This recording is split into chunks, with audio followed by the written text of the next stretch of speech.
Letitia, can you hear us? I know you're muting yourself. Just want to make sure you can hear us talk.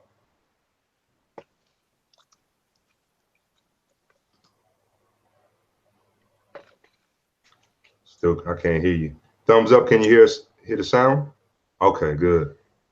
All right, perfect. Well, feel free to chime in at any time, but make sure your mic is working too whenever you're ready.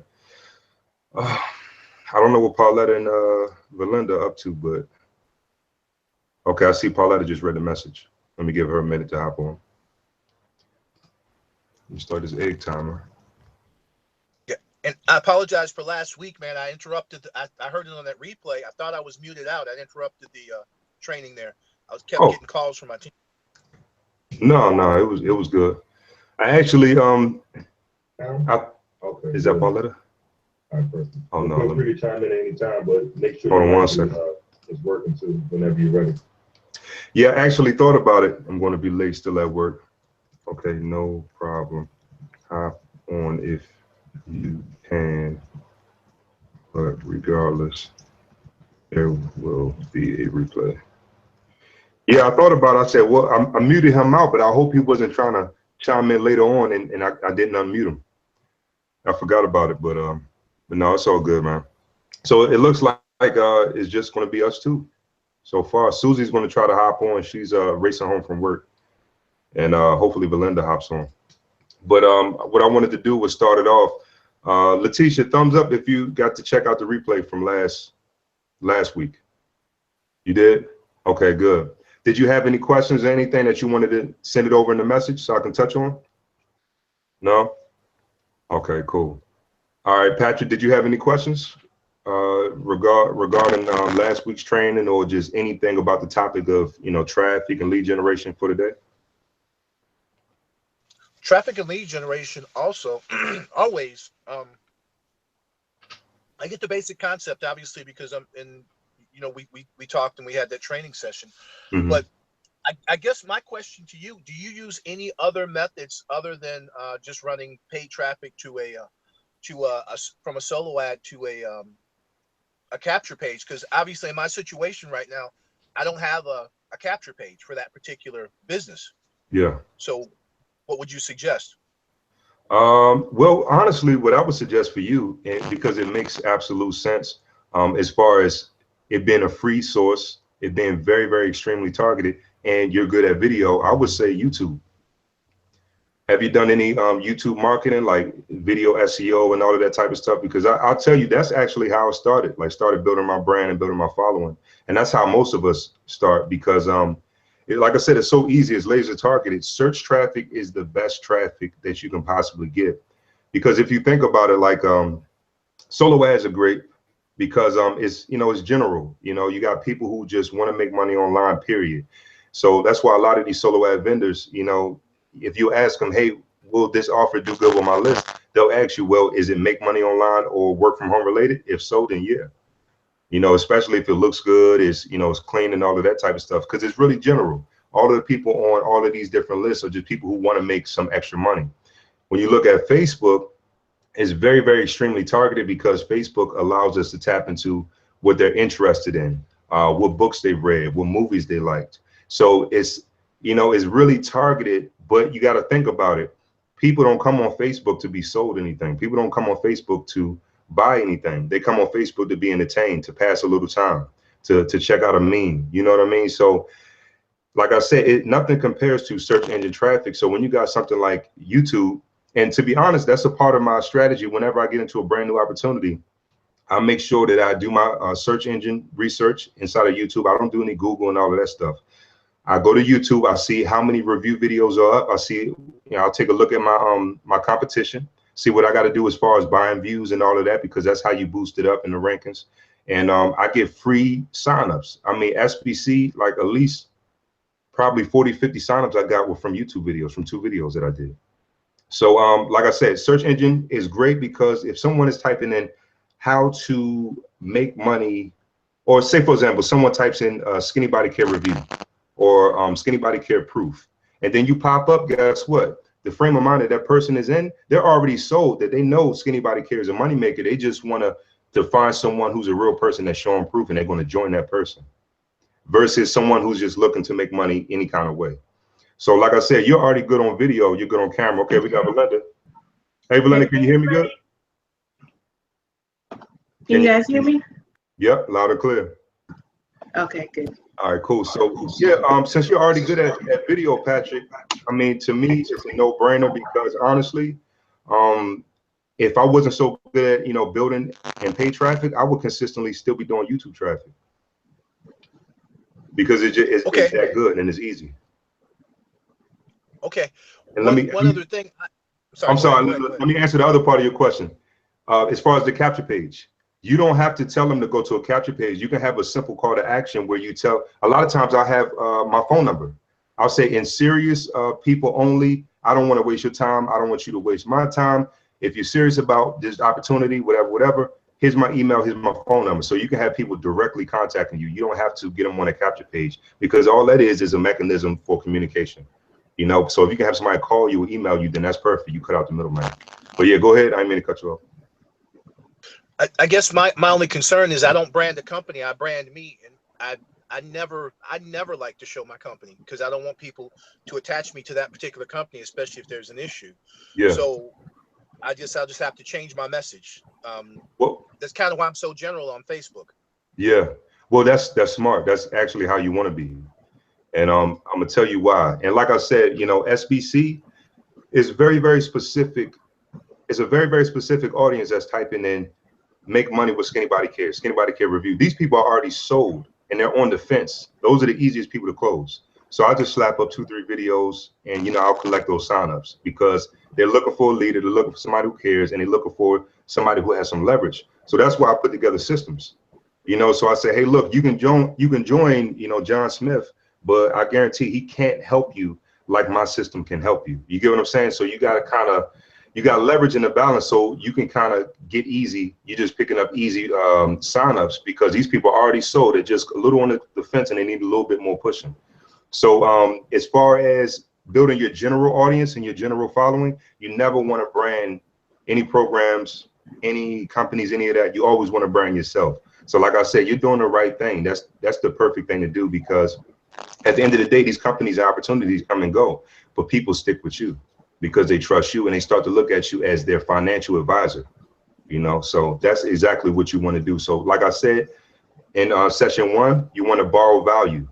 So I got so many people, and you know about the swipe files that I have. So I got so many people like, you know, not even like Les Brown, just, you know, other marketers that I admire and I like their style. I'll bookmark their channel. And sometimes when I run out of material, I'll say, well, I don't really know what to touch on today or what topic I really feel like talking about. I'll go check out somebody's channel and I'll see what they touched on last week, 2 weeks ago. And I said, I like that. And I'm going to put my own twist on it. So you just never running out of material and borrowing value from other people. You become that person that's consistently putting that value out. And then in their eyes, you're their leader. You get what I mean? So that's how you build that core following, and it's for free. And video is better than, you know, anything else because it's personalized. People see your personality, and then especially when they get on the phone with you, they lose their mind. They're like, oh my God, I'm talking to my guru. You know what I mean? So definitely, and remind me after this this training too, man, because I got a course I bought like maybe 1.5 years, 2 years ago by a guy named James Wetmore. He's one of the big YouTube gurus, and it's a $100 course. It's called Video Traffic, Video something, but it's a great, I'm talking about from top to bottom. This guy is very detailed. He show you how to dominate on YouTube and optimize and monetize your channel. So remind me before the call's over. All right, I really appreciate it. No problem, no problem. Did you have anything else about that? Because I could talk about YouTube stuff all day. It's really easy, trust me. I know I need to do more there. But Facebook Live is easy. Actually, after this, I'm gonna do a Facebook Live, but I'll probably grab something from this training to do.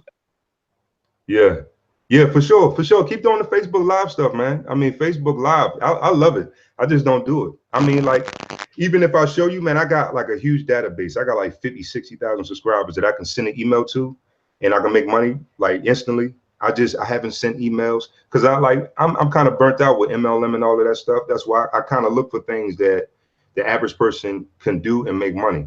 So yeah, I mean, basically the mindset of top earners is if you don't email daily and stay in front of your audience, somebody else is, and they're stealing money from your people. You know what I mean?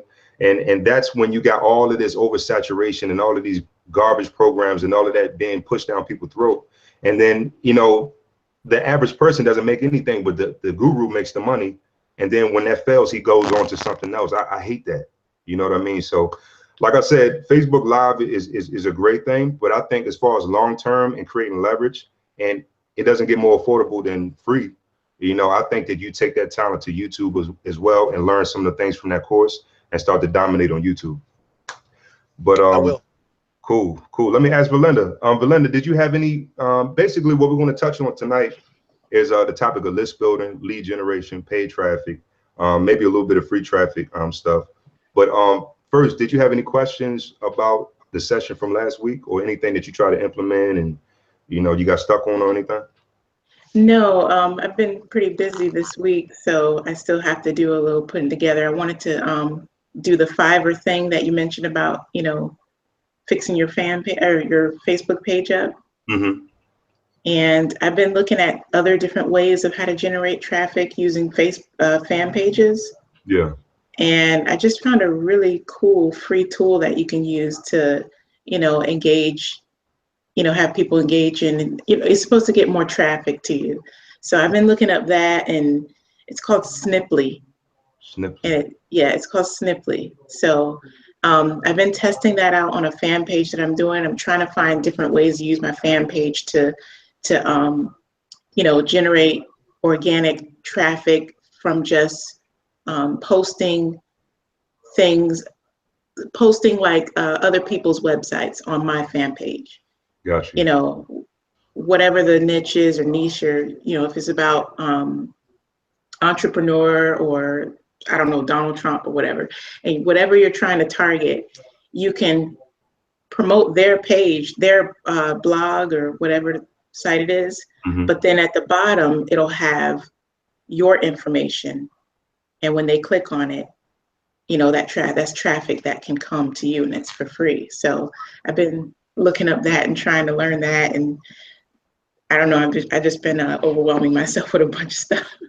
Just trying to find different things because, like you guys were talking about with video marketing, mm-hmm. I actually like the YouTube thing, but I just have to do it more. Yeah. And I remember some of the strategies that you shown, and it's helped me generate some traffic. And I actually posted up a video, and it was just a cartoon video. Mm-hmm. And just using keywords, for some reason, there's not that many hits on it, but I got a subscriber from it. So I was like, oh my goodness, this is crazy. You know what? Like some of the easy, and like you say, you just haven't done it, but you like doing it. Like Yeah. it's the same thing with me. Like some of the easiest things, like that, if you do it, you're going to get results. You go away from it because we like to complicate stuff. You know what I mean? Like, let me try this out. Let me do this. Like I had to battle with myself over that for years.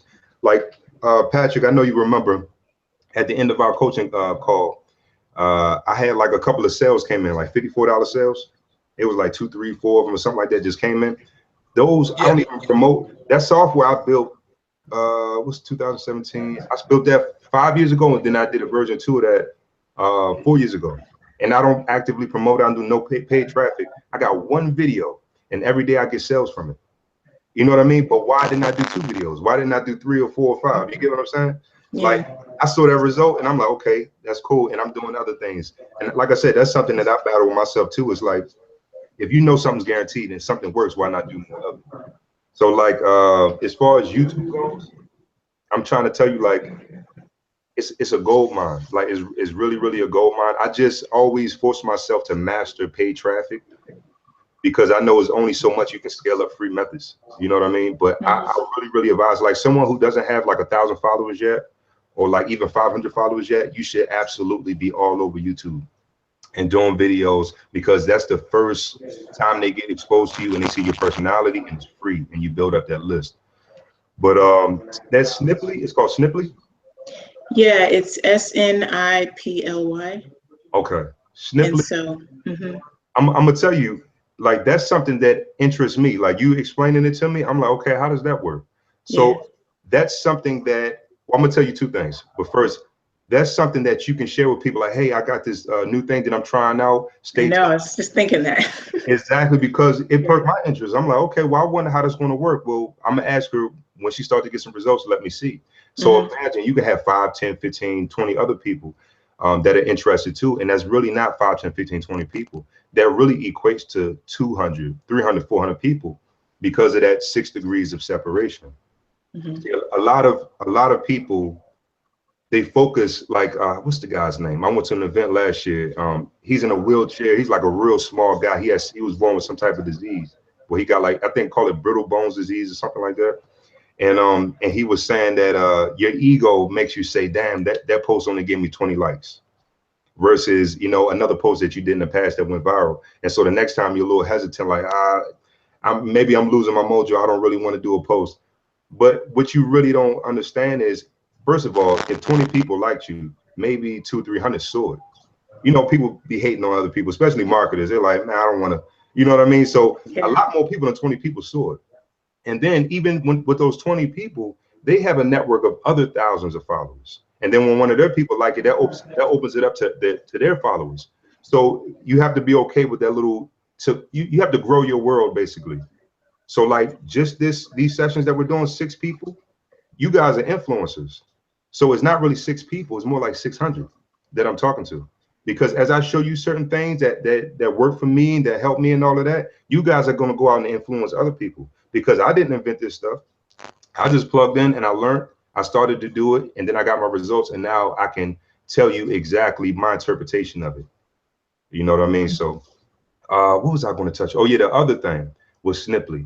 Before I get into any opportunity, and Letitia will tell you this, anybody that brings something my way, like any programs or any, you know, tools, anything, like even like something like a software, I'll go to the sales page, I'll look up the testimonies, and then I'll try to find the leaders. Like Letitia, she told me about a program about a week ago, and I asked, okay, do you know anybody killing it?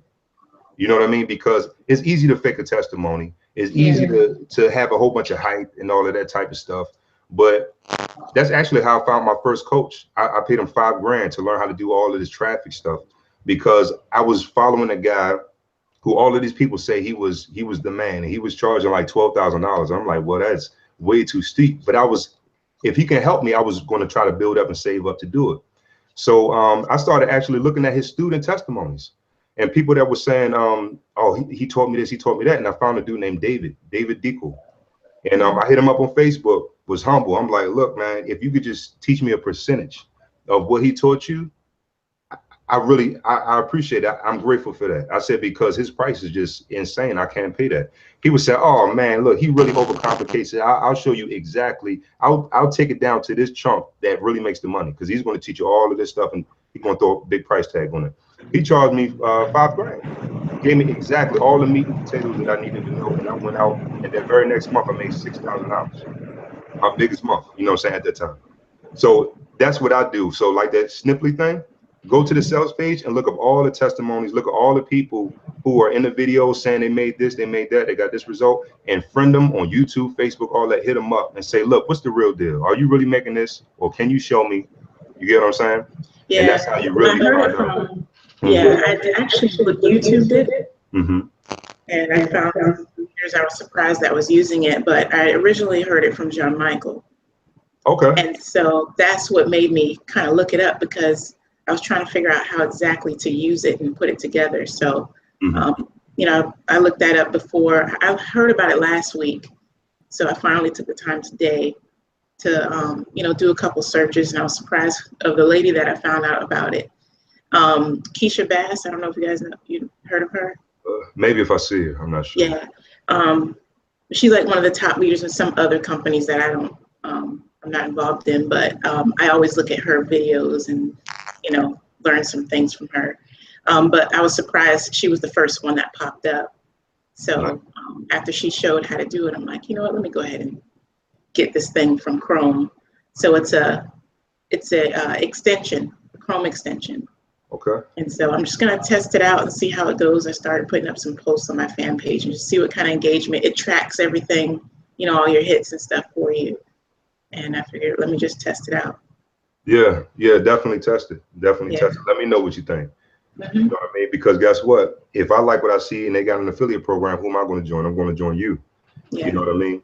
And so like prime example, well, everybody on this call except for Patrick is in Gladicoin. So I'm in Gladicoin. I only hit my list like 2 times or something like that. And so I had this guy, never heard of him before. I didn't even know he was on my list.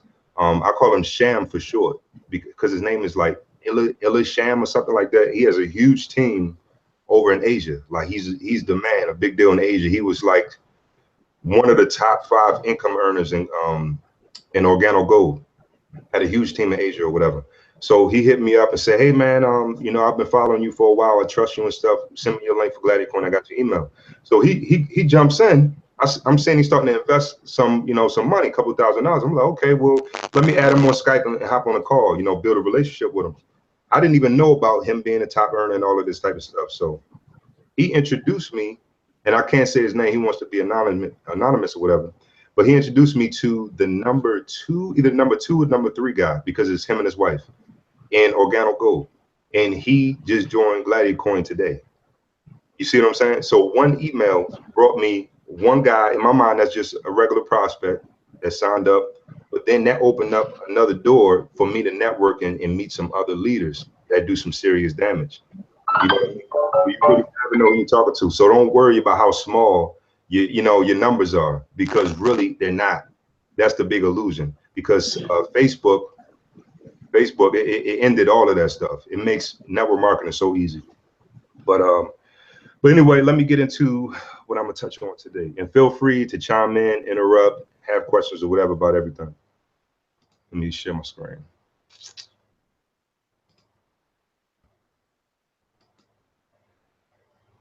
Okay. Can everybody see it? I noticed on the last video, the text was kind of small. Do I need to zoom in the text or you good? Zoom in, please. Zoom in? Got you. Let me see. Uh-oh.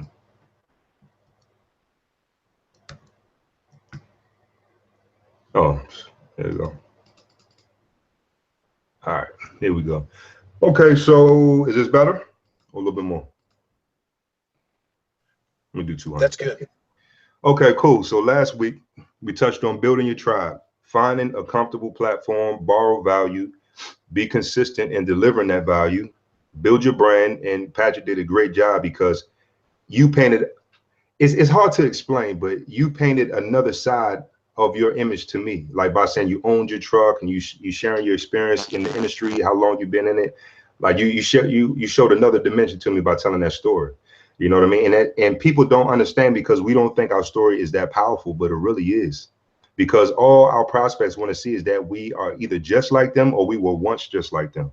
And that helps kind of bridge the gap to say, okay, if he was where I was, or if he has a similar background, I can be where he is today. So that's why your story is so big. And also, like I said, all your brand is just a story being told over and over and over and over again. That's why email follow-ups are huge. That's why, like, you see, what's the lady who wrote Harry Potter? She had that. She's actually a billionaire. I forgot her name. But that's why you have like cult followings, because copy and storytelling is so massive, because people put themselves in your shoes, right? So like I said, you want to wrap your pitch within the value content, have that call to action. YouTube is the perfect place to do that. And that course, I'll share the course with all of y'all. That course is big on showing you how to do the call to action and all of that stuff too, because it's hard to transition from pure value to selling something. But I got a trick that I do that I'll share with you as well, that'll help you do that for whoever wants to really, really dominate the YouTube stuff. So station, they're always tuned into station WITFM, what's in it for me. And join the conversation that's already going on in the prospect's mind. They always are looking to avoid pain and gain pleasure. That's all human beings, period. We only do things and we only make decisions and choices that will either help us avoid pain or gain more pleasure. And so when you tap into that, your sales message must tap into pain. And Tony Robbins is huge on that. Whenever he has a sales message, he'll take your pain and he'll make it excruciating. You have to amplify everything. You have to amplify the pain, and you see it every day on commercials. They make you feel like your life is crappy unless you have their product, because they hit on that need to avoid pain, and then they hit you with the pleasure, and their product is a way to gain the pleasure. So that's the human nature. So like I said, you want to enter in that conversation in your prospect's mind. They always want to avoid pain and gain pleasure. Telling your story and being consistent makes you a familiar face, and familiarity builds trust. And in this industry, people only buy and join people who they know, like, and trust. That's why network marketing, the average person, they tell you to start off with your warm list, and they know that your warm list is your friends and family, because you're not a networker yet. You haven't became that leader, the influencer yet. So they have to start you from ground one. So like I said, trust is everything. And I'm going to go into your warm list and how we can basically dominate and build a warm list of infinite size. So either they don't believe you enough, or they don't believe in your program, or they're broke. Those are the only three reasons that people don't buy from you. They either don't believe in you, they don't trust you, or they don't believe in the program, or they're just flat out broke. All right. Non-resistance. You always enter that conversation in their mind. When you just come flat at them and say, buy this, and you don't tell them why, you don't give them reasons to validate that purchase, you don't hit them on an emotional level, you're always going to get resistance. So it's all about the law of non-resistance. Always sell the end result. Just like Patrick said, he never wants to tell what company or the program. I never do that. Like somebody told me stories about when I first got into skinny body care. They were saying, man, what's the name approached me? Ben Galinsky approached me, or Tim Miller approached me, saying, hey, you better take that post down, or you can't promote these other companies, or you might get terminated. And people were warning people. I said, look, first of all, I don't care. I don't put all my eggs in one basket anyway, you know. But at the end of the day, I don't put names out there. I pique curiosity. That's the way you want to market anyway. You market the solution. You market the result. You don't want to put it out there because people do their own research, and then if they go to YouTube and they click on review, guess what? They're gonna join the person who did the review video, because in their eyes, he's the leader. He probably has a system in place. You know what I mean? So you don't want to do that anyway. You always promote the end result. So promote daily. Never want to promote your business. Instead, promote the result. Share small results consistently. And this is funny because when I was first learning how to build a list, it was a guy named Encore. I don't know how to pronounce the name, Anchor or Encore. And it had a huge list, over 500,000 people. And I remember I was listening on a call, and he was saying, I don't always make sales when I buy traffic. He said, but I make sales sharing that I bought traffic. And I thought about it, like, how the hell does that make sense? Like, you don't make sales when you buy traffic, but you make sales sharing that you bought traffic. And so if you think about it, for example, if I paid a solo ad provider for 500 visitors, and I'm promoting something on the front end that's $10. So in order for me to break even, I need 50 sales. So if I don't get 50 sales, say I get 20 sales, that's only $200. So I lost out $300. Yes, I got some leads on my list. I'm building my list in the process, which I'm going to follow with make more money. But what's another step that I can take to recoup that? What a lot of people do, and you'll notice, a lot of people, they'll screenshot. So say, for example, he got a 50% opt-in rate out of those 500 visitors. So that means that he got 250 leads on his list. A lot of people, they'll screenshot and say, oh, another crazy lead day. Got 250 50 new opt-ins, ready to send some emails out and make some money. They'll screenshot and they'll put it on Facebook and say, if you're still not if you're still not generating leads and you still don't know how to get in front of people, build your list, then inbox me and I'll blah, blah, blah. So a lot of people, they'll sell coaching, even if they're not really making sales, because they know the sales process. That is a small result that they use to sell coaching or to bring them into whatever program they were trying to promote to make money in. Like, it's so many ways to monetize your small results. You know what I mean? So a person is not really aware that they should ask, well, what offer did you send to, or how many sales did you make? They just see that big number of 250 leads that day, and they say, oh my God, I want to work with this guy. See, it's always a way to monetize your small results. And like I said, it's a snowball effect. One result leads to two leads to four leads to 10. And then sharing how you got that 10 will lead to 100. And then it becomes part of your story, which is a part of your brand, and which is a part of why people trust you. That's all it is. It's just sharing small results. Am I going too fast? Everybody good so far? I'm just kind of trying to summarize the last session. Go ahead. Yeah, it's pretty good. Okay, cool.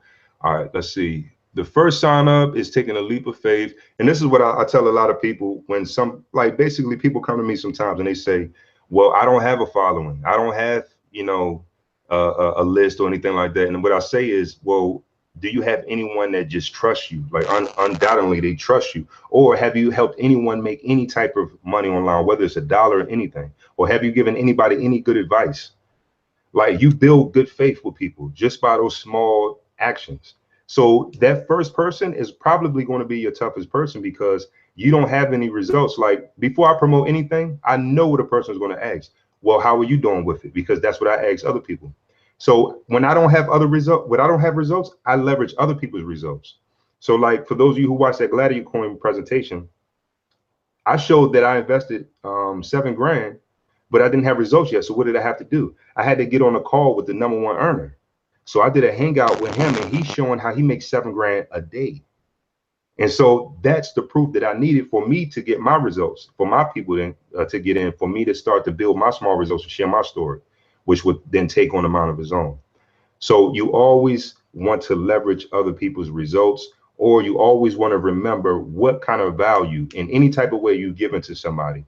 And that first sign up is taking that leap of faith. If you don't have, say for example, if you can't leverage somebody's results and you don't have any type of track record, you might have to sign up your mother. You might have to sign up your cousin. But sharing that you signed up one person will get you two. And then that's going to start that snowball effect. So let's see. The first sign up is taking a leap of faith because they know, like, and trust you. Brand themselves as an expert or authority figure. Paid lead generation. So let's get into the traffic stuff, the nitty gritty. Let's see. What did I want to look up? Hold on for a second. I should have had this already. Break even funnel. Let me see. I had a flow chart.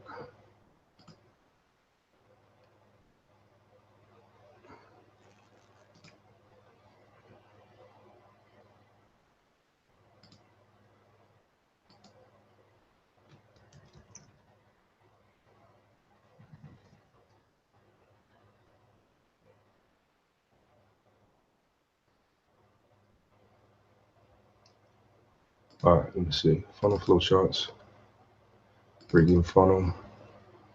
Damn, why is it so small? Let me see. Main solo ad funnel. Let me just use this.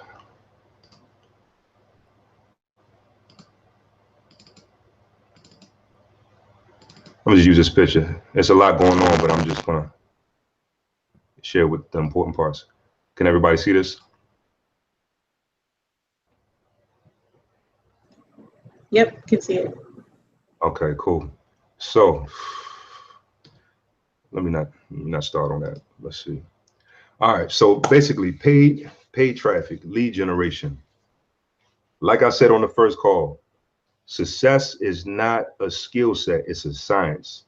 And I say that because a science definition is anything that is repeatable, anything that can be repeated.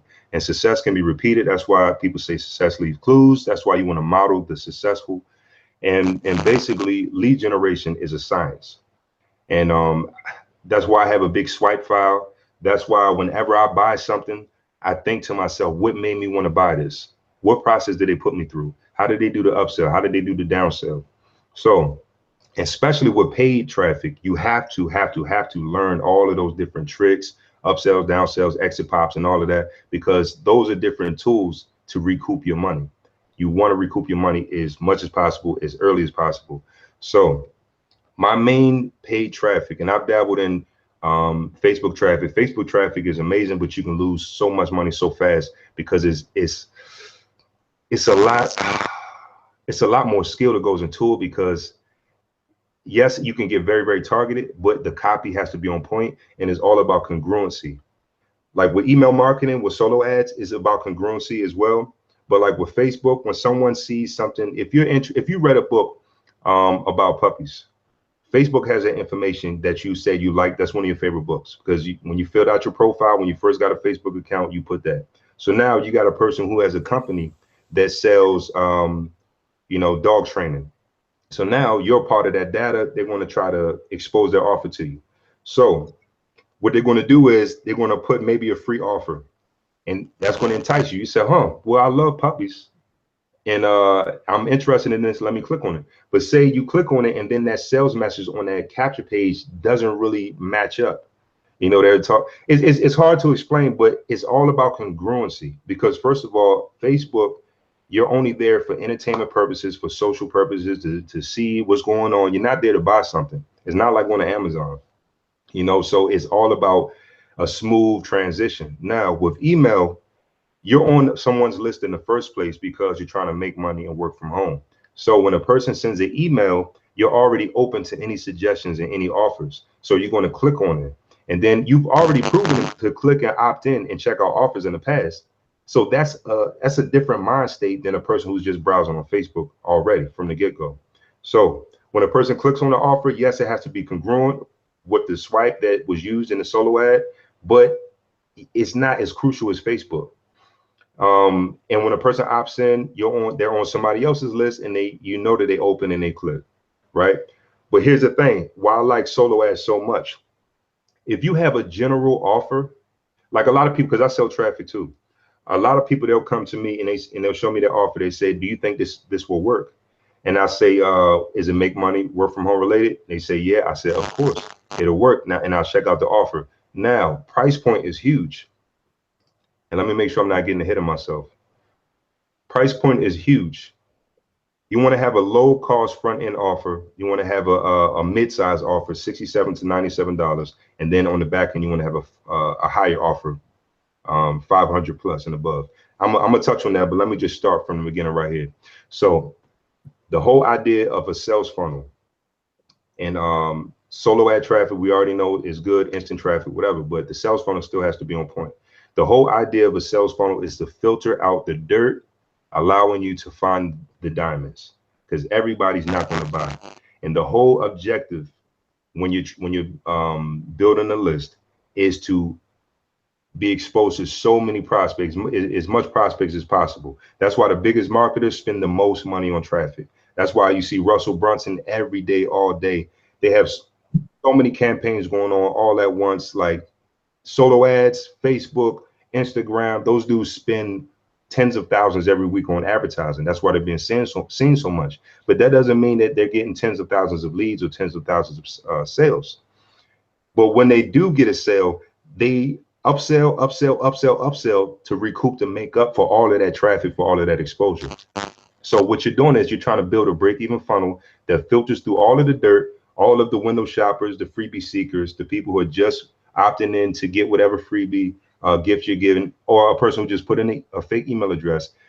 You're filtering all of that out to get your diamonds, who are your buyers. And that buyers list is where the money is made. That is the main objective for anybody running paid traffic.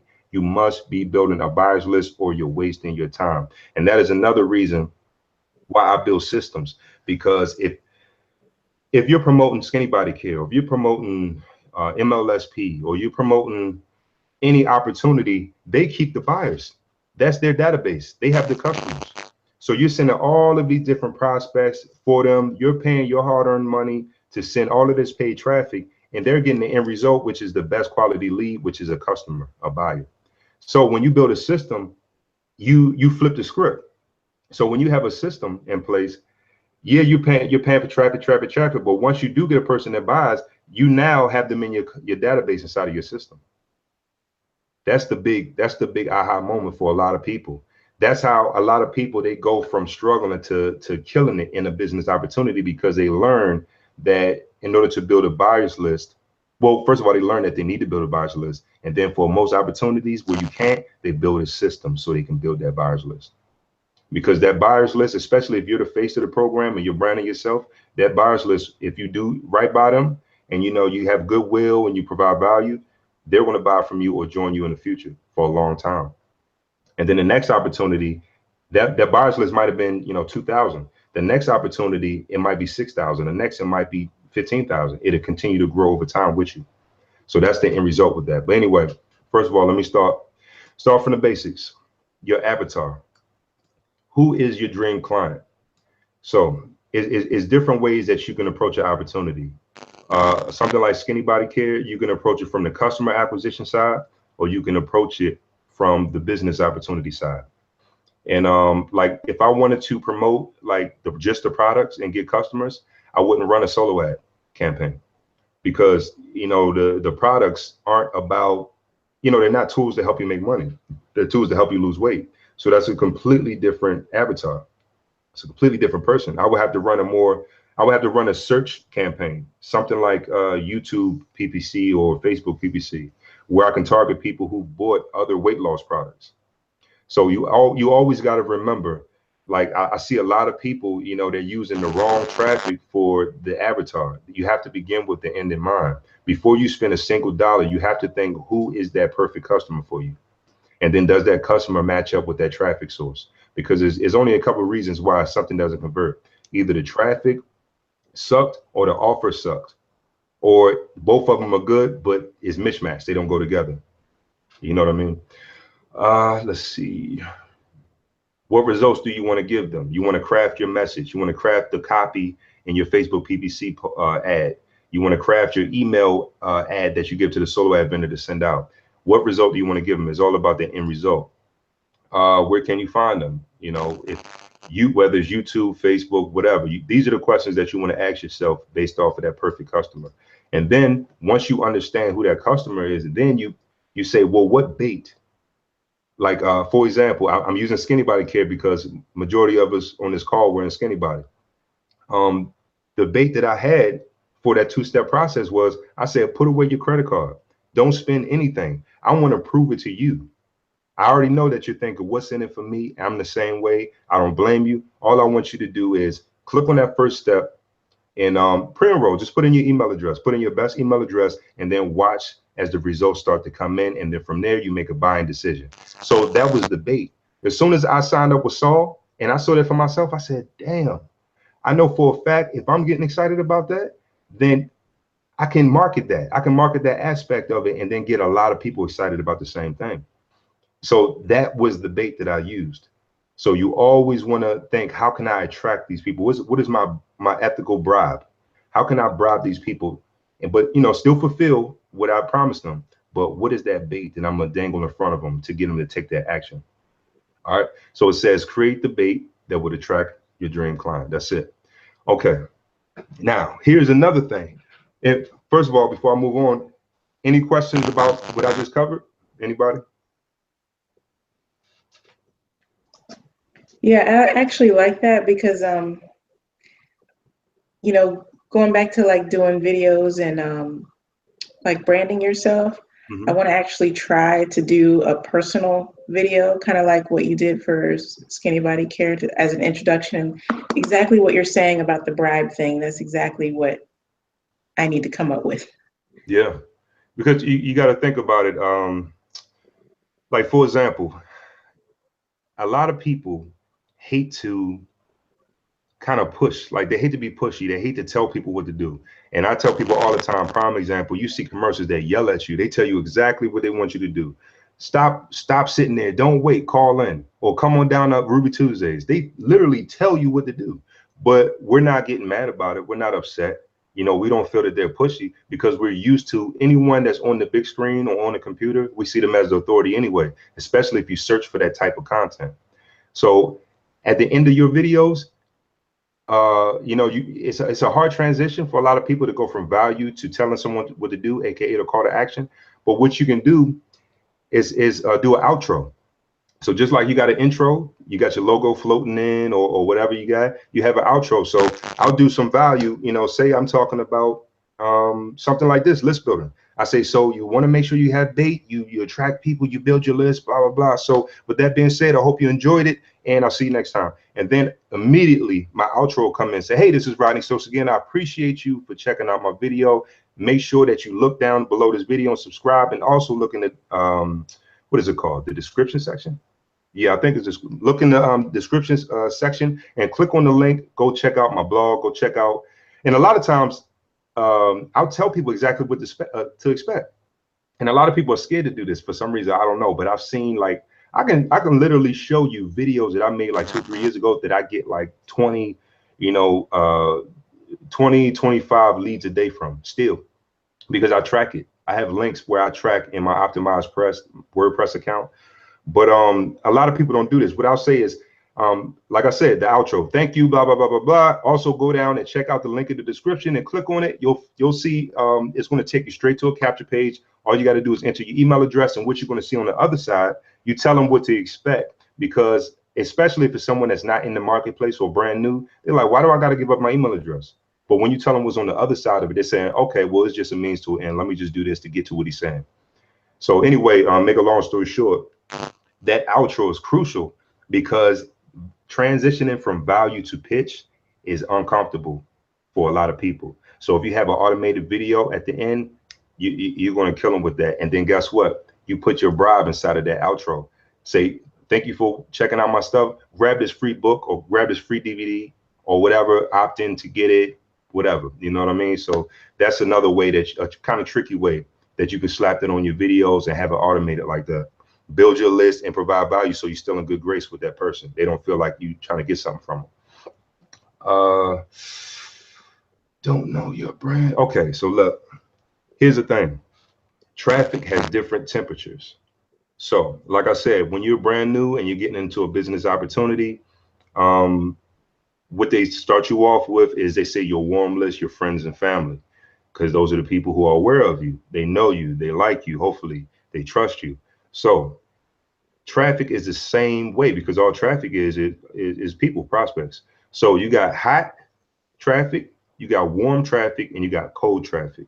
So hot traffic, that's your buyers list. So when something, brand new opportunity ABC pops up tomorrow, I say, well, damn, that looks good. Let me reach out to see who's killing it. Again, this is a method you always want to do. Don't reach out to someone who's just excited based off of hype, who's brand new, who never made $1 before. Go to the leaders and say, man, how was this thing? Be for real, be 100%. All right, show me your results. Okay, that looks good. What method are you doing? How you strategizing to kill it like that? Once you have that information and you say, okay, well, that program's on the up and up and the average person can win, you go back and send an email to your buyers. And guess what? Those are hot, scorching hot people because they bought from you before. It's built in trust. When someone spends money, when you part ways with your money, it's because you trust that person enough. And then especially if they hold up their end of the bargain and the product is exactly what it promised to be, they're your biggest fans. So that's your hot list. That's why, guys with big lists, like that's how I blew up SBC like that. Guys with big lists, we hit our list right away. And then we get results fast because we have hot traffic that we own. We own that. Warm traffic. Those are your fans. Those are your followers. They're aware of your brand. You got people on YouTube that faithfully watch you. You got people on Facebook that watch you on your Facebook live videos. They're aware of you. They know what you're about. They know your story and they really like you. Maybe they haven't bought from you yet. Maybe they haven't had an opportunity, but they're warm. That's warm traffic. So those are easy to convert as well. They're not as easy as buyers, but they're just as easy because they're just waiting for an opportunity to do something with you. Cold traffic, they don't know you. They know nothing about you. They don't know your brand, but they're aware that they have a problem and they're and they're trying to find a solution. They don't know any solution. So here's the thing. Before you buy traffic to any offer, you have to be aware of the temperature. So how can I explain this? Let me, what did I type? I said, whatever product you're selling is critical to match your message to your traffic's temperature and knowledge. For those of you who are on my list, you might have seen, I do what's called a bridge page. So if it's something that's unknown, like for example, I'll send it to my prospect list, people who haven't bought nothing from me yet. I'll do like a little bridge page where I introduce, I'll be like, hey, well, this is an opportunity that a lot of people don't know about. Is actually easy because A, B, and C. And this is the reason I'm exposing this to you, because this is all you got to do, blah, blah, blah, blah. You got any questions, reply back to the email that sent you here or give me a call, whatever. I'll create a little bridge page to pre-frame the traffic, to get them in a certain mindset. Instead of just shooting them straight over to an opportunity and they say, well, what is this? I don't understand. I don't even know if I have a problem that I need this for. Anybody understanding what I mean? Like with the cold traffic and you know, how you want to kind of pre-frame it and you want to be aware of what temperature your traffic is. You understand what I'm saying so far? Yeah. Okay. Yeah. Good. So bridge pages are key. Bridge pages are key because with SBC, I didn't send them straight to the SBC page. I didn't send them straight to that sign up page, the pre-enroll page. The video I had was a bridge page. I piqued their interest. I introduced myself to them. I said, why you need this? I said, look, put away your card. Everybody's selling you. Everybody wants you to buy something up front. I don't want you to do that. I want you to just pre-enroll. That was a bridge page. I pre-framed that cold traffic because they didn't know me or what they were about to see or why they needed it. And so, like I said, if it was a warm list, I wouldn't need that video. I wouldn't have to say, hey, this is Rodney Stokes. This is what I'm about. This is my story. I would say, hey, it's Rodney again. I want to thank you for being my subscriber. I love working with you guys. And because I'm always looking out for you, I have another opportunity for you. Feel free to reply back to this. It's a different message. So you always want to know the traffic and you craft the message according to the temperature of that traffic. So 2 different types of traffic. You got traffic you own. Hold on, what did I type this one? You got traffic you own, and then you got traffic you don't own. So traffic you own, your list. People that have been on your list, they've been exposed to you, you've been communicating with them. You own it. That's traffic, that's lightning in the bottle. That's literally that's instant traffic. Any opportunity that pops up within the next 30 seconds, you craft a short email, press send, and you got instant traffic to it. You own it. You got traffic you don't own, like your Facebook followers, like your YouTube viewers. You don't own that traffic. You can tell them what to do, but it's not instant. It's not like it's not on demand. So that's why you always want to get people to your list, because I don't care what nobody say. A lot of people say email marketing is dead. Is the reason they say that is because they're so excited about social media. But guess what? Social media starts off with you have all this reach. People like you, and then their people see it, and then over time they build an algorithm that stops it. So you got people that are excited about getting 600 likes one day, and then the next day 1% of the people who saw that post are seeing it today, because they build algorithms and they chop that stuff down because they want to monetize it. They don't want to give too much power to the user. But when you own your list and you have these subscribers on your list, you hit their inbox 100% of the time. And then it's a different mindset. Inbox, they check it on their phone.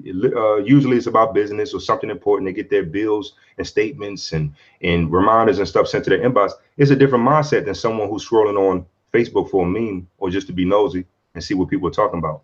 So email marketing is alive and well. Trust me. I make money every single day off emailing, and I barely email, and I need to do it daily. I've been sitting back and kind of recharging my battery on it. But email. I'm trying to tell you, you always, from all of your different platforms, want to get people on the list through an ethical bribe. And then you build that relationship, which heats up that temperature or that traffic. That's the whole key of the whole thing. So how do you build that? You have that front end low cost offer. And so that's kind of like I was talking to a buddy of mine, Derek. He's in the real estate niche. And he was asking me, he said, man, I really want to build a following. I know you're good at paid traffic and stuff like that, but how do I do that with my niche? And I was telling him, I said, well, look, you can do email marketing, but you would have to go to like, real estate related websites and see if they're collecting leads, and then contact the website and say, hey, how much for how many, leads and all that. Or you could do the PPC route. You can just pay per click. And he was saying, well, how much would it cost? I said, it varies. It varies on how precise your message is, how people take to your message, and then also what offer you're giving, like what freebie you're giving away. He didn't understand the freebie. So the example I gave him, I said, have you ever went to see a movie without seeing a preview, a commercial, or the trailer? Have you ever went and bought a CD without hearing a single first? You have to give someone you got to give them a free sample. You got to give them a little peek at what they're expecting. You're not going to go part ways with your money before I'm not going to buy a CD personally. I'm not going to buy a movie personally if I didn't get a sneak preview. And so that's all the freebie is. It's a bribe that you know they're interested in because you know their market, you know your customer. And then it kind of leads them, that the best freebies lead them to the main offer. So if you look at any product like Magnetic sponsoring, even though that wasn't a freebie, that was a $47 ebook. At the time, it might have been $97. Mike Dillard used that as a front end offer to lead them to his membership site, where he sold them a much higher ticket. So all of those are like, they call them freemium. It's like a premium offer. It's really a freebie, but it's promoting your premium offer. So your front end it depends. You want to have either a freebie offer that leads them to a lower end offer, and then you upsell from there, or you just have a capture page that takes them straight to a low end offer. And the idea behind having a low costing offer, specifically between $7 to $9, well, not $7 to $9, between like $7 to $9 is like what I like to do. But I've had offers, like for example, my first product was my software. I sold it for $27 and it sold like crazy. So I would say between like $7 to $27 is like the sweet zone to have a low cost offer on the front end. It's not designed to make you rich. You're not going to quit your job off of it. You know, you're not going to, you know, be able to go buy a whole bunch of expensive stuff, because most likely it's not going to be profit. You're just going to break even. That's what it's designed for. So if I buy 100 clicks from somebody and I have a $10 offer and I spend $40 on the 100 clicks, I want to make 4 sales. So I want to craft my message. I want to do as much as I can in the follow-up messages and my autoresponder to get 4 people to buy that, because I break even. And then in the process, if my capture page caught 50% of those visitors and I got 50 leads, those 50 leads became free.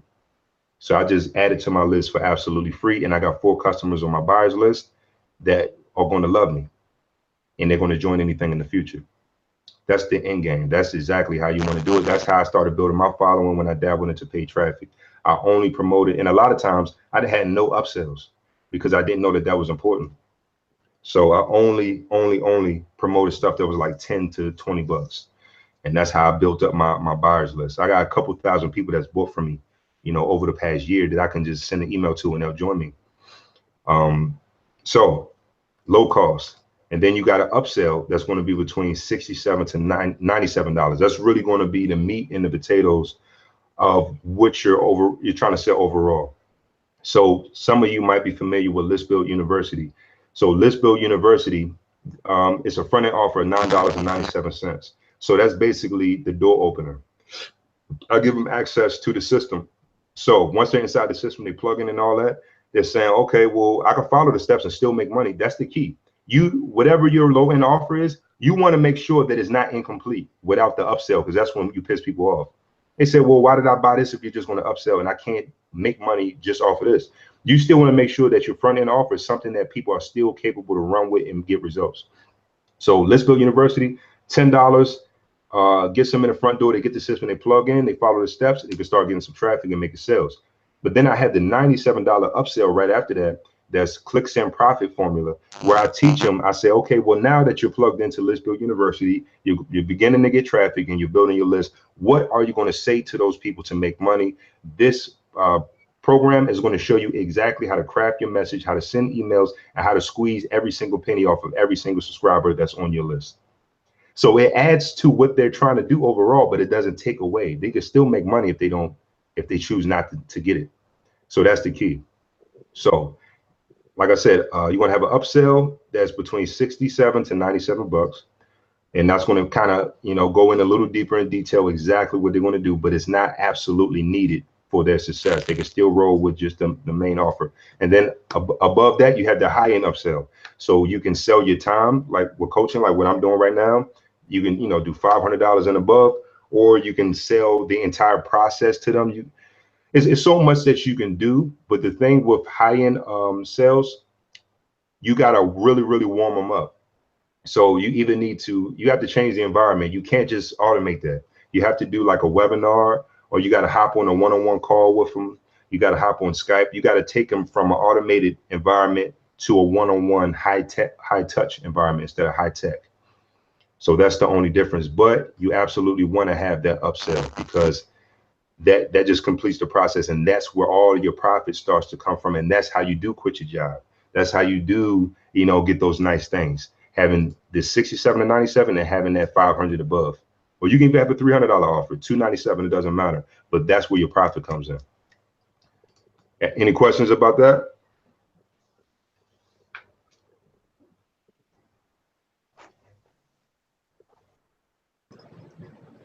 No, I don't have any questions. Okay. Who's that, Belinda? Yeah. Okay. Patrick, any questions? Nope, pretty self-explanatory. Cool. Letitia, are you able to talk, or let me see if I can go back and look at the screen.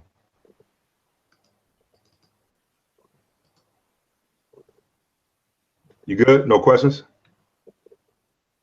Okay, cool. All right, let me see.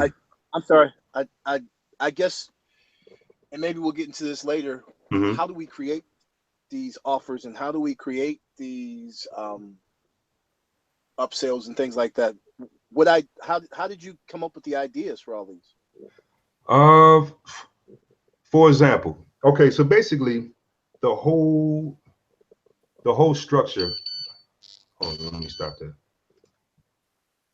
Let me put a little bit more time on here. The whole structure of making money online is like, it's basically you're becoming the teacher, right? So you want to be the expert. It's just like going to school. Your teachers that are teaching you, they went through that same course, they got the same textbook, and they're regurgitating it to you.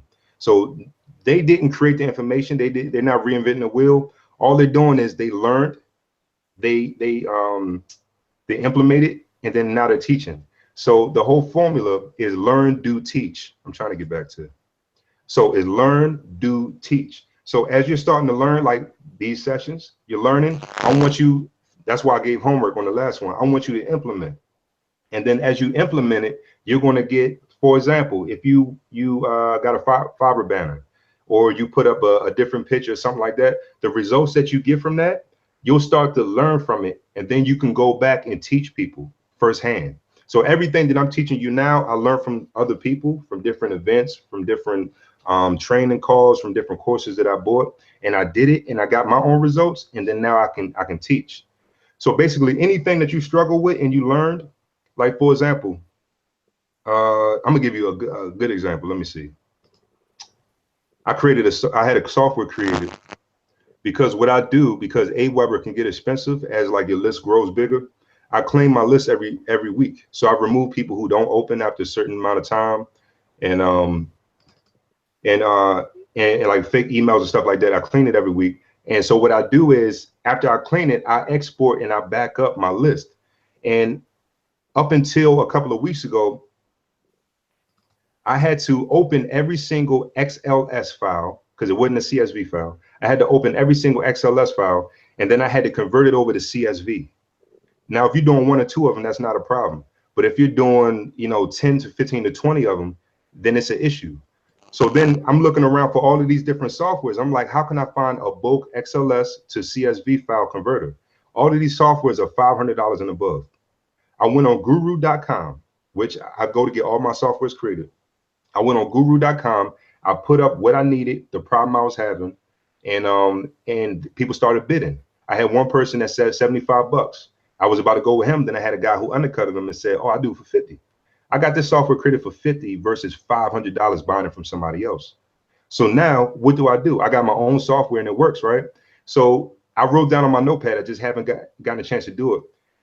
I know that that's a problem because the average person is not going to pay $500 for that. And there's no other softwares around that's free or even $10, $20. So what I plan on doing sometime this month, I'm gonna go cut a video and make a sales video, slap up a page, put a little bit of copy on here saying, look, I struggled. This is my story. I tried to find this. I couldn't find it anywhere. Everybody else was 500 and above.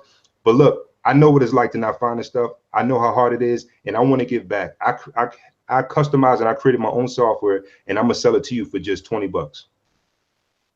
You get what I'm saying? So basically, in a nutshell, any problem that you had and basically anything that you struggled with and then you learned and got past, you know that people are still behind where you were. So you then go back and you teach what you learned.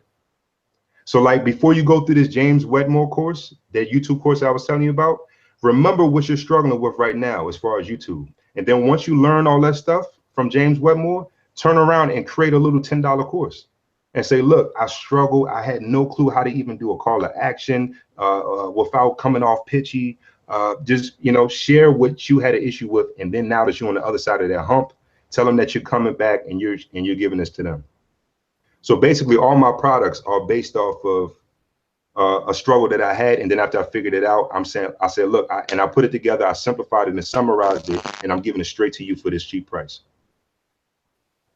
And so a lot of times we don't think that we're expert, because the stuff that we learn, we compare ourselves to somebody else and say, well, that's small to them. You know, they've been making this money. They've been learned that, but it wasn't small to you until you learned it. It was huge to you until you figured it out. So it's still huge to somebody else. So all of this stuff, this information we take for granted, somebody else is dying to know it. Especially, like I said, know your traffic. So if you're doing solo ads, these people really don't know how to do anything. They're just coming online to try to figure out how to make money. So you want to make a general offer. You don't want to make an offer that's how to increase your YouTube following, because these people are saying, look, I'm not even doing YouTube. I just want to know how to make money. So your offer is, I'm going to show you how I found a way to make money by building a following for absolutely free. And I created leverage to where I get autopilot results. And I only spend about 3 hours a week doing it. And then that's going to be your YouTube strategy. And so it's the bridge. You're leading them to they know they have a problem, but they don't know the solution. And then you're telling them, based off of you knowing that they want money, you're telling them exactly the route they need to take to get to that solution. That makes sense? Yeah, it makes a lot of sense. Okay, cool. Yeah, so like I said, as soon as you jump over the hump, literally, I reach back and I say, look, I struggle with this. I whip this thing together, and look, this is going to help you because I know I was stuck. That's how you know it's a need for it, because you once needed it. Let me see if I left something out on this. Okay, so let me dive in. Okay. So I think what I'm gonna do next call, I'm gonna show you some real live examples. I'm gonna set up some campaigns. I'm gonna buy some traffic, and I'm gonna show you how I convert it. But for right now, I'm gonna cover the overall basics of it. But all right. So paid lead generation, solo ad sources. Everybody in here familiar with solo ads, as far as you know, how to approach the sellers. You know, tell them how many clicks you want and give them your tracking link and stuff. Yep. Okay. Yeah. Okay, cool. So this is the thing.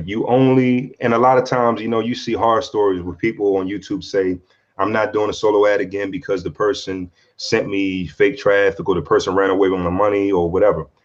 The way that you cut all of that nonsense out is you go straight to a testimonial group. Reason being is you see exactly who delivers the goods, and then you see who they sold to. So like when someone, like for example, Patrick, I had a guy, Rudy, who wanted to do coaching from me. And he was saying, yeah, I mean, I've been checking you out for a while and all that. You look like you're on the up and up. I said, look, don't even leave it up to your own interpretation. I said, reach back to some of the guys I work with so you can check, you know, see how I dealt with them. So it's the same thing with the solo ad testimonial group. You can see who they sold to. So you can say, look, I saw you got some opt-ins. You get any sales? So you can do that. And then also, like I said, you see who delivers the goods, and you can see the results right in front of you. And so it's not like you're just going based off of knowing that they sell traffic. And then you know that they're right there. That's their Facebook. That's their reputation. So they're not going to BS you. So that's why I tell people to go inside of a testimonial group and look around first and see who's delivering the goods, and then test small. Always, always, always test small. And yeah, always buy from proven sellers. You want to see who delivered good results for other people. 100 click tests.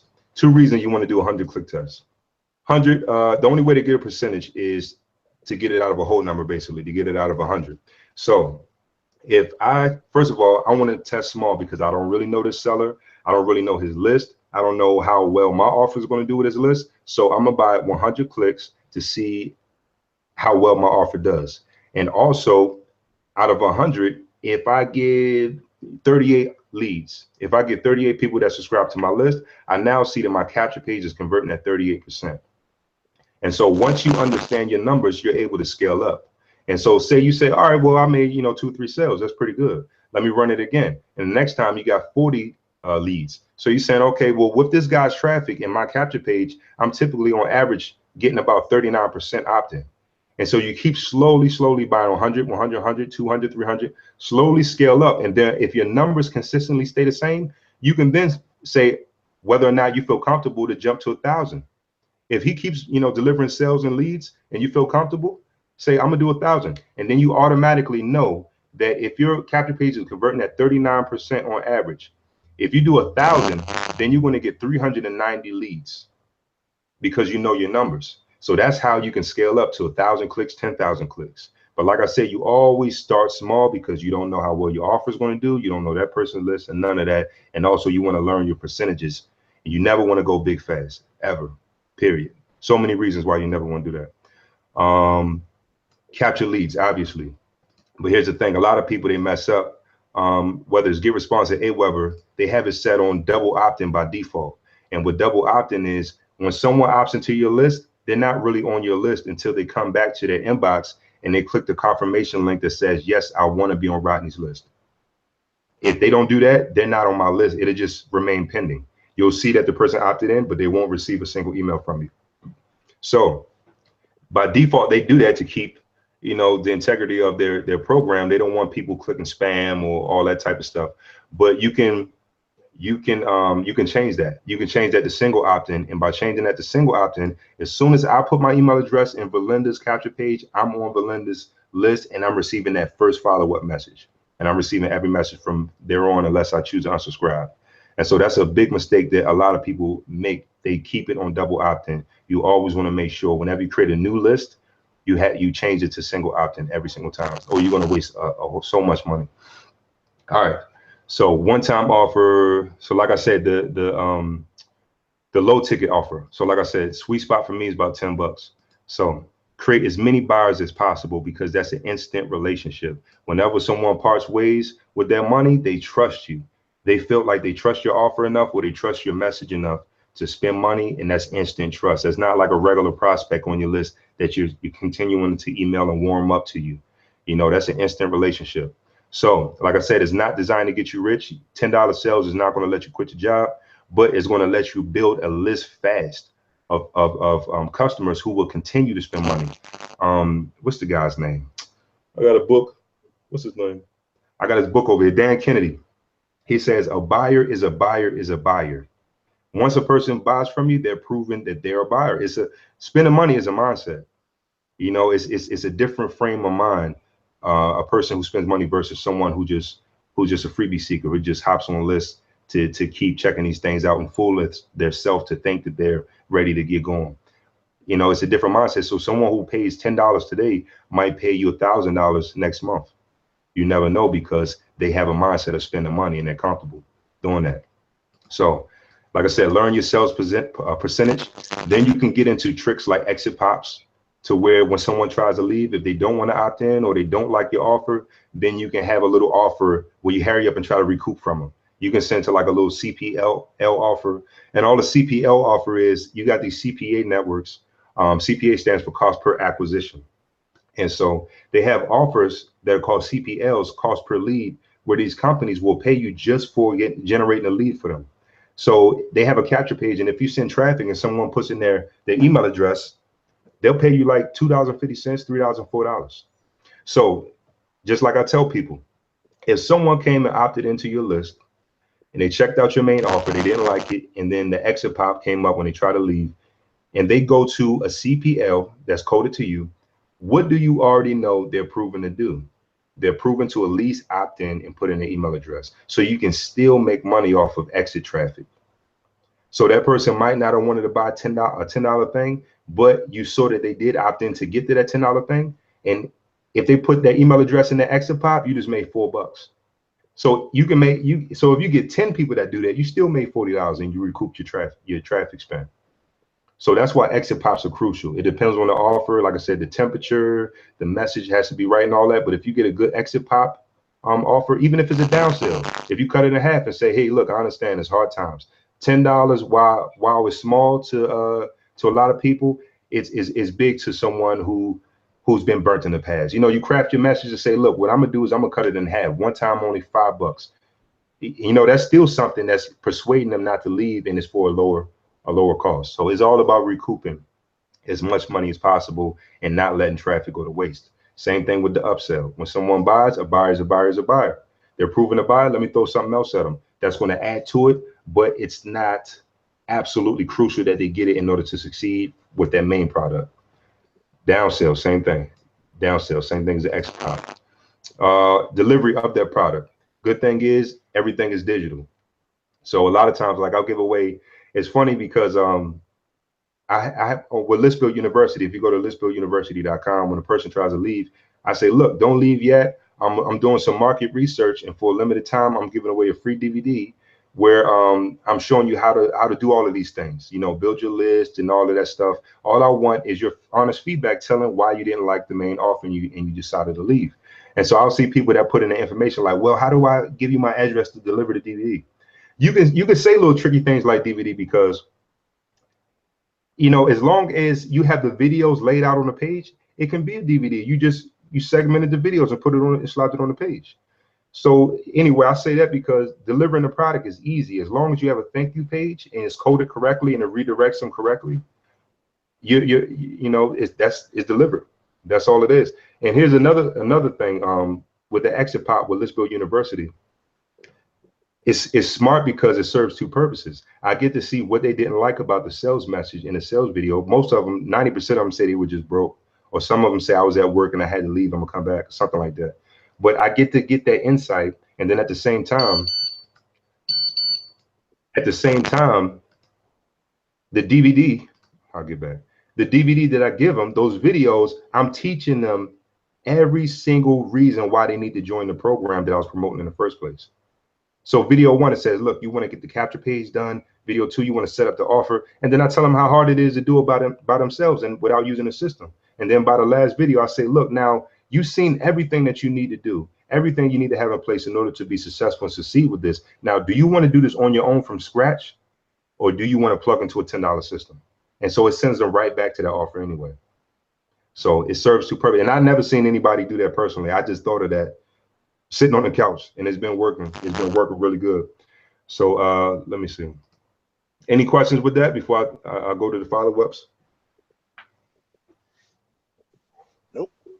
Nope. Okay, cool. Follow-ups. Like I said, I'm briefly skimming over this stuff, but I'll show you more in the next session in real time. But follow-ups. Deliver value via automated or manual. And a lot of people hide behind automation, and it's such thing as high tech and high touch. I know, Patrick, you're great at connecting, hopping on the phone. Not a lot of people are comfortable doing that type of stuff. So I say it's a mixture. You lose. This is the thing. Internet marketing is beautiful because you create leverage. You have all of these tools that allow you to automate, all of these tools that do the heavy lifting for you.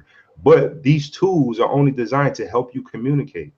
Just like, you know, first you had the fax machine, you know, then you're able to send emails. You know, first you had the blogs, and then Facebook replaces, you know, blogs and stuff like that, where people can update and show you their life. All of these different platforms and tools and all of that are just things that help you communicate. It's all different forms of communication. So you have to mix the automation with the one-on-one. So, you know, for example, in my follow-ups, I'll share my story. I'll say, welcome to my list. I'll let them know what they expect, what they can expect to receive from me. But then in every email, I say, look, any questions, reply back to this email. So I might get one person out of like 100 visitors that opted on my list. I might get one person that replied back to my email. And I know if I get them on a Skype call or if I hop on the phone with them, I'm going to upsell them and get them to spend $100, $200 or whatever. You know what I'm saying? So that might make up the whole ad budget for that campaign. But see, a lot of people, they'll sit back and they'll say, oh, I'll let the followers do their job. No, you have to assist the follow-up. The follow-up is just there to help you leverage a little bit more. But it's still a people business. You still have to communicate and do that belly-to-belly stuff a little bit. You know what I mean? So don't hide behind the automation. You want to do manual stuff too. And a trick I learned from Kyle Lowe. I asked him one day, I said, he had a picture with him and his mother. And I said, damn, I said, you got 700 likes on a picture with just you and you just, you know, standing there with your mother. And he said, well, look, this is the thing. So many people are regurgitating quotes and, you know, posting pictures of Bob Proctor and all of that stuff, which I do, you know, because I'm lazy. I don't feel like coming up with creative stuff all the time. But he said, that's not really what people are looking for. They want to either know, he said, they either want to learn from you or about you. And I thought that was big. I wrote that down. He said, they want to learn from you or they want to learn about you. So pictures of me and my family, pictures of holidays, pictures of me, us eating dinner, they love that stuff because it's his brand, it's sharing his story, and it paints a picture of who he is to his audience. And so he taught me a trick where every day, I think I touched on this last call, but I can't remember. Every day, let me do this. He tells a person happy birthday. He tells a person, whoever's birthday it is. Let me minimize this. Where is it at? I don't know why it's not showing, but I think everybody on this call, you've seen where they show it's such and such birthday today. I don't know why it's not showing, but I'm gonna show you that worked so good. It's so many methods that I can't execute on, and it kills me. But I'm gonna just show you what I did. Let's see. Where's outsourcing? All right, Philadelphia, FBC. I had a guy. I got two assistants. That is I hate to say it, but it's dirt cheap. You know, they don't really charge me that much because they're from, you know, Philippines, Malaysia, and stuff like that. But every day you can see how many people we told happy birthday to. This is the system that I had. I said, look, I'm gonna pay you 5 cents per message, and it's literally the same message every person, but you replace the name. So I'm paying them 5 cents per every happy birthday message, and all it was hey Patrick, happy B-Day. I hope you have a good one. And he'll replace Patrick with Belinda, replace Belinda with Letitia. And so I pay him 5 cents, and then I pay him 10 cents per day. And then also for him, you know, coming and updating the spreadsheet every day. And so you see every day he'll date it, and then that's the first person for the day. And then Cody was the last, and next day he'll date it, and that's the first person. And so at the end of every week, I will pay him. So you see paid $15.30. And so he had to log into my account. And so it looks like it's coming from me because it's coming from my account. A person is saying, oh my God, thanks, man. I really appreciate you taking your time out. Just happy birthday. And then they'll say, by the way, how's everything with you? What are you into? What programs are you into? And guess what? You just broke the ice because you led with value. Remember, people, they're always tuned into what's in it for me. So you've already shown them that you care about them, and it's not about you and your offer and all of that stuff. So you told them happy birthday. You took the time out of your schedule to acknowledge their day. And they're saying, by the way, it's a lot of people that they'll say, you know how you reflect the compliment. Somebody said, man, I like those shoes, man. Where you get those from? Oh, they're nice, man. What about your shirt? That shirt look good. You know what I mean? You kind of deflect it. You deflect the compliment. You'll see a lot of times people say, oh, thanks, you, I appreciate it, man. Oh, what are you up to? And then there's your opening. You can say, well, look, I don't want to pitch you nothing, but I'm killing it with this. And if you know, I'm just telling you, it's a door opener. It's an icebreaker. And that Facebook trick alone, I mean, you can recoup $15 I paid for that week, and all of those people were messaged within that week. If I can't get one person to do something that pays me $15, then I have no business doing that. But that's a cool trick that you can do. Also, make it a goal to make 10 contacts minimum a day. So whether that's from your list that you're building, when people reply, or just anybody reaching out to you, or the birthday trick, or just anybody hitting you up. And a cool thing that I learned from Scott Clayson, I did a post where I said I hate when people just spam me on Facebook and they just pitch me, whatever. He said, oh, what I do is I reverse pitch them. And I said, well, how do you reverse pitch them? And he told me, and I created a video, and it's funny, I'm not going to go dig it up, but if you want it, I'll drop the video after this call. But when someone tries to pitch me like, hey, look at this cryptocurrency, blah, blah, blah. And I'll drop the line. I say, hey, man, check this out. This will help you out. And the video, the link takes them to a video where I say, hey, if you're watching this, then you obviously just spam me either on social media or in my inbox. I want to teach you how to actually have people approach you and build a list and build a following of people who want to know what you're offering instead of you just dropping your link to random people. So if you're interested, go to listbuilduniversity.com. And so that's a way you can monetize people who are spamming you. You know what I mean? So these are literally different avenues of follow-up. So it's not all about, follow-up messages and AWeber and all of that crap, because it's just a way that they organize your data, and they help you leverage, and they do a lot of heavy lifting, but it's still a people business. So always, if you can, always move them to a presentation or a call, and set dates. What I do a lot of times is as soon as, and I did this earlier, I had a guy email me, and because I didn't really have time to talk to him, I said, look, man, I set up a time where we hop on the call. He said, okay, cool. What day? I told him Sunday, 8 o'clock. He said, all right, cool. So I literally just punched it in. Call James, and you see James Wright for help with Lisbon University. And with this cool, it's cool because with this extension, it's just a Google Calendar extension. When I type the date and I type the time, it automatically places it, and it sets up the notification and the alert. And so I use this for all of my appointments. So the smallest thing, normally somebody that I would ignore because I don't have time, I throw them into my calendar, and I set a time, and I think nothing of it until I wake up, and that day I see what the agenda is in my calendar. I say, okay, I got to hop on a call at 11. What's her name? So that helps you capitalize off of every single person too, and keep it organized, because Google Calendar goes off of my phone, my iPad, my computer, everything, and my email, so I never forget anything. Schedule all manual follow-ups with Google Calendar. Send non-buyers to other offers if you're on the list. Yeah, so this is something that I'm gonna cover on the next call. But yeah, so basically, it's a way that you monetize. Just like I said, somebody spamming you. Normally, a person will ignore it or cuss them out or block them. You can make money. I had people say, "Thanks, man. Sorry if you felt that I spammed you. I'm check it out," and then they buy. That's $10, from somebody who really needed help, obviously, because they don't know how to get signups.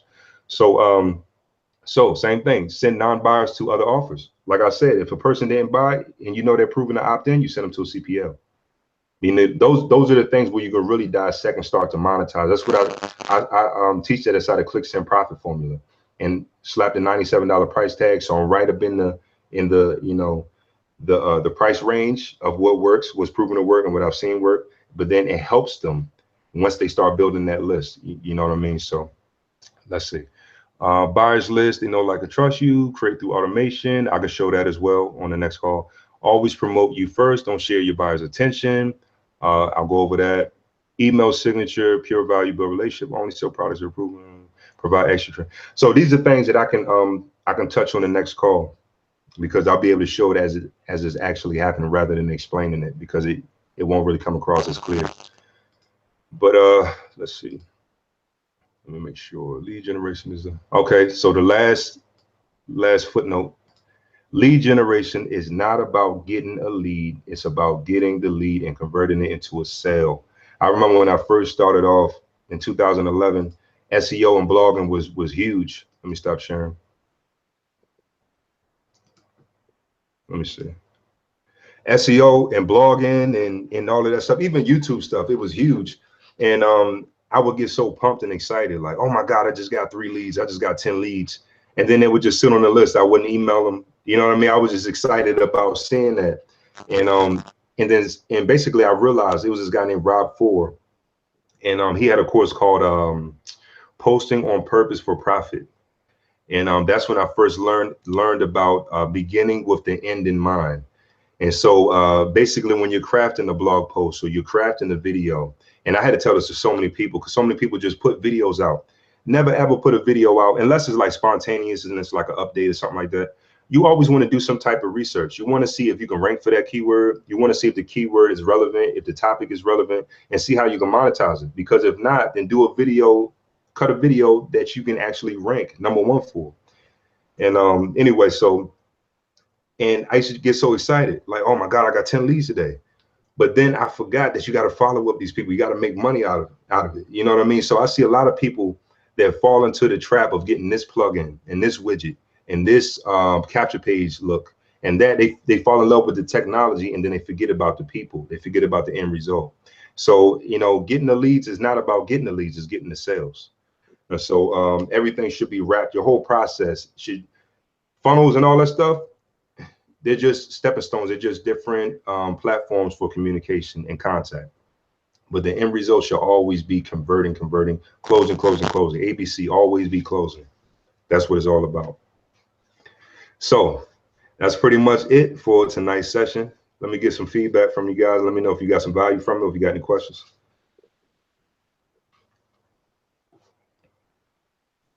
Let me see. No question, but I think you hit the biggest thing with me. Even when it leads, it's the follow-up part that I am. Yeah, that's it. I mean, a lot of people, like I said, it's easy to fall in love with the process and completely geek out about all of this cool technology, but you forget what it's for. It's all about getting you in front of somebody that's excited and want to join you, or who has an issue and you got a solution. That's all it's for. So if you're getting it off of birthday messages, then it's all well and good. It doesn't matter. Not sure why my mic isn't working. You remind me about lead magnets and base for value. Good. Those are huge too. And those are things that is 101. So like people, I remember when I got on one of the first hangouts when I got in the skinny body care, somebody asked me, I think it was Tyson. He said, man, what is the secret? And I said, the secret is it is no secret. You know, I built my following, I built my list, and I provided value over time. And people who joined me in other programs in the past, other systems. And then when I got into this, I utilized my following, I utilized my list. But it all started from lead magnets and those little $10 offers in building that buyer's list. And then everything else branched out through that 6 degrees of separation. You know, these people, they might represent 1 or 2, 3 subscribers on your list, but they actually do represent hundreds of other people too, especially when you teach them how to be an influencer. You know, so that's why when that first video, when I went over getting your first 10 people or like getting your frontliners, that's why whenever I join an opportunity, I don't like to pitch y'all, but I'll say, look, I want to get you on my front line. If you're interested, if not, that's cool. Because I understand once you stack your front line, that's the foundation that carries you. It's all about how you start. I talked to Tyson about this, and when things started falling apart and you know, people were quitting, he was saying, man, how did you this and that? I said, man, I had a good front line. You know, I got my people in and they got their people in. Everything else is just maintenance. All the paid advertising, all that stuff, you just maintaining the results that you created from that foundation. Valinda, did you have something? Yeah, I work to do. You got some work to do? Yeah, I like the part that you were talking about with the bribe of the intro and the outro. Mm-hmm. And what'd you call it? Freebie? The other word? Yeah. Was it the freemium? Yeah. Premium? Yeah. Because like I said, it's like a single. You don't go buy an album without hearing a single. Yeah. It's the same exact thing, and then you build that relationship, especially when you deliver on, like if you give it, like people, when they get a freebie, you automatically judge it because you didn't spend no money on it. But then if you over deliver, that's the premium part. It's like, damn, he really could have charged for this. But they see the caliber of value that you can deliver, and then it builds that good. It's all about goodwill. It's all about, you know, building up your goodwill with that person. It's a guy, you know, you heard of Frank Kern? Frank Kern. No. Yeah, Frank Kern is huge. Like a lot of people look up to him like he's God. I mean, this dude is a genius though. He's been around for a while, and he calls it the Godfather method. And he was saying that if you look at like the Godfather, you know, he was doing a lot of bad. He killed a lot of people. He put hits on a lot of people. But the one thing about it is the town loved him, because what would happen is Thanksgiving, he gave turkeys out. You know, if somebody's car broke down, he would buy the old lady a new car. Like he took care of the community. So when the cops came around, they say, get out of here. We're not turning our back on him. Like we're not snitching on him. And so that's the thing. You have room for a lot of mistakes when you build goodwill. As long as you do just as much good, or if not more, you have room for a lot of mistakes. You know what I mean? Like you don't have to be the perfect marketer. You don't have to know everything. That's why a lot of people, they say you make up for it in numbers. Like your offer doesn't have to be like over the top flash, like Mac Mills and all of that type of stuff. He might be able to convert a small, like it might take less traffic to convert a lot of people because it's so good. He's really good at what he does, but you can still make up for it in numbers. You can spend, as long as you have this process in place and you're breaking even, for example, if every time, what Russell Brunson used to call it, a black box. If every time you gave me $1, I gave you $2, how many times would you give me $1? You'll get as many dollars. You will empty your bank account. You will ask everybody you know to borrow $1 because you know it's a guarantee. And so when you have a break-even funnel, you will spend as much money as possible because you know you're going to break even and you're going to build that list. And so you're not going to go broke. And so you can just go all out. And that's the whole prime objective. It's about audience and influence. And so list, that's your audience. Follow-ups, that's your influence, and providing value and borrowing value and videos and all of that stuff. That's the whole game in a nutshell. Same thing with the celebrities, about audience and influence. You know, that's why they call them personalities, TV personalities. They take on a character. They take on this type of persona to deliver value. And then the networks or the record label, they're the people that build the audience. That's why these artists, they really don't make that much money, because the record labels, they want to recoup all that money they spent on the tours, the advertising, and all of that type of stuff. But we got the power to control both. And so when you can build an audience on your own, break even, so you virtually can keep spending, and then you have the personality and you put that value out there, you can make as much money as possible. It's literally no limit. So any last questions or any last thoughts? No. Joint ventures and interviews. Joint ventures and interviews. Oh, question on it? Yeah, I'm just sitting here brainstorming how to expand my brand as an authority, and that was two of the things that I was thinking. Now, I want to interview you one of these days, whenever you feel that I'm up to snuff to your standards there. I want to interview you on one of my Facebook Lives. But I also want to ask, as far as joint ventures, how do you approach someone for that, and how does that actually work? See, that's the thing. It's about networking. Like, for example, the same example with Snipply, I think it was called. Like, once you do, like, it's a guy named Nicholas Lau. Nicholas Lau, he's a big traffic guy. He owns a couple of solo ad traffic groups and stuff like that. But I met him by asking about somebody else. It was like, hey man, is this guy legit? Like, what do you think about this guy? Like, you start to build your little inner circle. It was like, hey man, thanks for letting me know that. Contact me. By the way, here's my number. Lock me in. It's really, your network really does determine your network. Like, it's really, I remember Mac Mills, he said one time, you want to join the old boys club. So whatever program you want to see if you can get in that little inner circle, because those are the people that's really making money and they know all the secrets and the tricks. So when you start to like ask about this program, or you start to say, like for example, Letitia told me about this program, and I asked her, like, do you know somebody that's killing it? And so once she tells me, oh, I know James, he's killing it, I'm gonna say, hey, can you do me a favor? Do you know anybody that knows James personally? Or if you do, can you put us in a three-way chat? I try to connect with these leaders. And so those are the ones that give you the heads up, like, hey man, we're going to launch this thing in a month, and we're stacking people up right now. And then I'm gonna let my people know. So it is all about every time you see a leader or you see something that's interesting, try to connect with the ones that are up and that are trying to kill it. And then that's naturally the JVs will start to happen, because either they're going to let you in on the loop, or when you know some information or something cool, you let them in on it. What I used to do is I used to put like little chats. I had a group, damn, what was it called? I had a Facebook group like 2 years ago where it was literally just for that. Like, guys, like a heads up type of thing. Like, if there's any opportunity, any program, anything, or if there's any tricks or any cheat softwares or anything I come across, I'm gonna put it in this group. Y'all let me know. And basically, damn, it's bothering me. I'm trying to remember the name of it, but it's something edge. It was about like having the edge. It was something edge. And is a something edge group, and it was all about having the edge. Like, hey, somebody would say, hey man, this new script just came out, it lets you get twice as many leads, and we will all jump on it like, okay, cool, we would join through that person's link because that's the person that told us about it. So that's what I would tell you to do. Like, whatever leaders that you know, or influencers, or people who are moving and shaking that are getting some type of results, put them in a list. Because if they can bring 10 people, I mean, not list, a group, if they can bring 5 or 10 people, then you have your little mastermind group.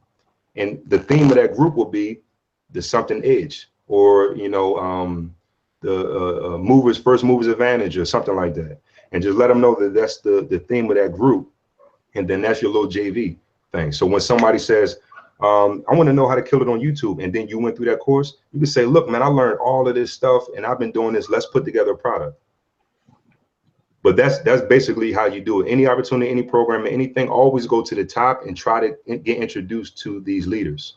Like if any of you guys see me doing something and you see me doing something with somebody else and say, hey, man, can you introduce me? I'm going to say, sure. I'm going to open up a chat. And I'm going to say, hey, Ari, look, here's Letitia, or any other person, Frank, Frank Calabro. I'll say, look, Patrick, man, I wanted to introduce you to Patrick, man. Good dude. He's interested in getting involved with this as well. Just wanted to connect you to. That's how you do it. That's really how you do it. Thanks. No problem. No problem. Cool. All right. So basically, next session, I'm gonna try to go over like a real life situation with traffic and follow-ups and stuff like that. And then also, if you can have any questions prepared, like it can be based off of these past 2 sessions, last week and this week, or just anything that pops in your head, because I like the going back and forth thing. I like the interaction stuff. So if you got any questions prepared or anything, just have those, and we can get a nice session going. And hopefully Pauletta and Susie will be on too. All right. Any last questions, or we're good? Good call. Good. All right, cool. Perfect. All right, then, well, I'm going to post this. The replay will be inside the group. Any questions during the week, put them in the chat or put them in the group, and I'll answer those too. So until I think that was Lily. I think I heard Lily. Oh, damn. She hopped on right before we get off.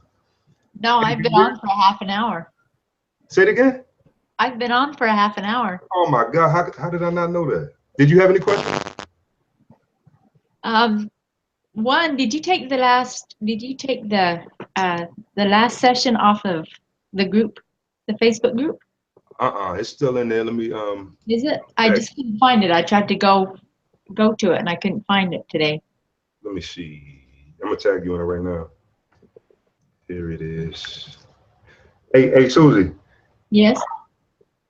I didn't tell them about that other program because Letitia and Verlinda, they're in Gladiator Coin too, but you love that other program I showed you, right? You know what I'm talking about? Is you get paid 3 times faster? I think I like it better, but yeah, I really, really like it. Yeah, you think you like? To be honest, I like it a little better too, only because it's faster. I really like it better, but it's like you've said, you gotta have your eggs in more than one basket, right? Yeah, you got to diversify. You have to. Right. I think I know what you're talking about because I think I saw the group. It's really awesome. And I noticed you guys were in it. Oh, so are you in it? No, I'm not. I just, how Facebook is like, if there's something related to what you're involved in, like Bitcoin or whatever, they'll have other, yeah. So that's how I got to follow up with you then. I got something I got to show you. Yeah. You'll really like it. You'll really like it. Yeah, you'll love it. Oh my God, I just got my remember, Susie, you said you're waiting on your confirmations? My wife is too. Hers still didn't confirm. Oh, really? I haven't checked mine since I got back. Okay, well, maybe she got hers since I've been on this call, but earlier it didn't. But got my wife in. I'm gonna get my mother in it. This is crazy. All of y'all will love it, but I'll share that with you either tomorrow or sometime this weekend. But cool. All right, so Susie, like I said, any other questions? Make sure you write them down for the next session, and then also you can drop any questions in the chat in the group during the week as well. Okay, thank you. All right, no problem. All right, good session. Appreciate y'all. Yeah, thank you so much. No problem. I'll talk to y'all soon.